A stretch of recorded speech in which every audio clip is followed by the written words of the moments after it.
இந்திய பாதுகாப்பு துறையில் இப்போ ஒரு வரலாற்று சிறப்புமிக்க அதிரடி மாற்றம் நடந்திருக்கு. இந்தியாவிலே உள்நாட்டு தொழில்நுட்பத்தில் தயாரிக்கப்பட இருக்கிற 5ஆம் தலைமுறை போர் விமான திட்டத்துக்கு இந்தியாவின் முன்னணி நிறுவனங்களான டாடாவும் எல்என்டியும் அதிகாரப்பூர்வமா தேர்வு செய்யப்பட்டிருக்காங்க.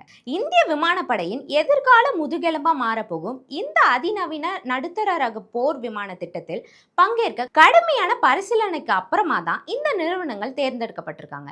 ஏன் இந்த ப்ராஜெக்ட் இவ்வளவு முக்கியம் தெரியுமா? இந்த 5ஆம் தலைமுறை விமானத்துல எதிரி நாட்டு ரேடர்கள்ல சிக்காத வகையில ஸ்லெத் தொழில்நுட்பம் இருக்க போகுது. அது மட்டும் இல்லாம 2 இன்ஜின்கள் இதுல இருக்கிறதால அதிபயங்கர வேகமும் இதுல இருக்குது.